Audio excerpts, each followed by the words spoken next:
2012 in her Tony-nominated performance for the musical High Society. Since her Academy Award-nominated role as Natalie Keener in Up in the Air, she's made numerous theatrical appearances, including, of course, starring roles in Into the Woods, The Twilight Saga, Trolls. Have you guys all seen Trolls? So much fun.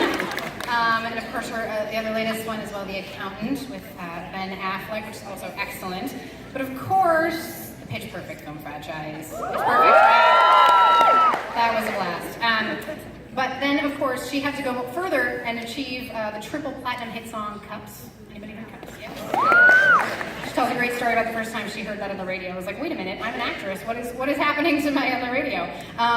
But even before she made herself a name on the silver screen, as she says, she was unusually small, weird, and, quote, 10% defiant. And at the ripe age of 13, she had already resolved to, quote, keep the crazy inside my head where it belonged forever. But here's the thing about crazy, it wants out. She has shared those stories in her new book, Scrappy Little Nobody. She's won fans over on the stage, the screen, and on the radio. And we're thrilled to now add on the page to that as well. Please welcome Anna Kendrick.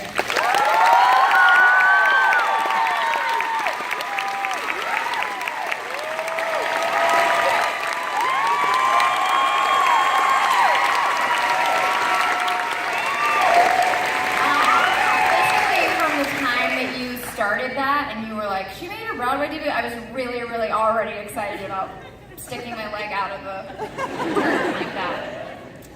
And then I kind of half-assed it all the way out here. Sorry. I thought it was good. That was such a nice introduction. And this is also like legit. I'm very confused by this. There's a lot of people. It's a really nice looking stage. My face is enormous right now. So I'm excited. I feel like I should have prepared more. I mean, I don't know what the questions are going to be, but like just in my life, I should have like managed to be a better person. You're really far away from me too. I think. Do you want to scoot closer? Kind of. We're breaking all the rules. We can do, but. Hi guys, what's up with you? I like they've got the lights on so I can actually see all your faces and scam on y'all. Hey, what's up with you guys? Thanks all of you for coming, and thanks Anna for taking the time. I know we're all really excited. Thank you for coming and asking me stuff. And congratulations on Scrappy Little Nobody. Thank you. It's super sweet. Thanks, man. I think it's really impressive too that we just get to add author to like this extensive list of all of the things. I know. It's really makes me feel obnoxious, actually.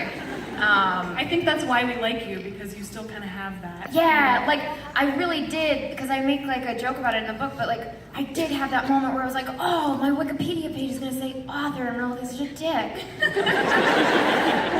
You know, like, cause like, yeah, but not really, like, it's not like I'm a novelist or something, so. A novelist be worse to you think on the scale? Worse? Well, I mean, you know, like more pretentious or something? No, I mean, if I were a novelist, I would have like earned the title author. Like, I just like wrote stuff that happened to me, and for whatever reason, people care.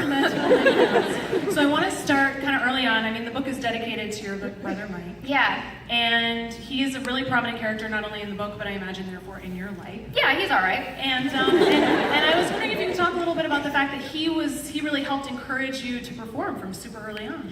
Well, that is accurate in one way and not accurate in another way, in the sense that I was inspired to perform because he took dance lessons when we were little. He took a hip hop class, and so in that sense he encouraged me to perform. But in a more literal sense, he told me to stop following him, stop copying him, and stop being alive. Basically, as brothers do. Anybody else have older brothers? They're the best, right? Yeah. Do you all hate yourselves? Me too. So he, in one sense, he shaped me in that way, and I think also, giving me a hard time shaped me too, and kind of made me a little more prepared to experience that. So it's like battle training, but with sarcasm. You tell some really great stories in the book about auditioning in New York, and I wonder what that experience is like looking back on it. Like, were there things that you wish you had known before you became a child actor? How do you look back on that time? Weirdly, somebody asked me this the other day, and I would not tell my younger self anything. She didn't deserve to know. Wow. She was like just a pretentious little brat. and you know, life has to kick your ass a little bit, and that's like the only reason I'm not completely insufferable.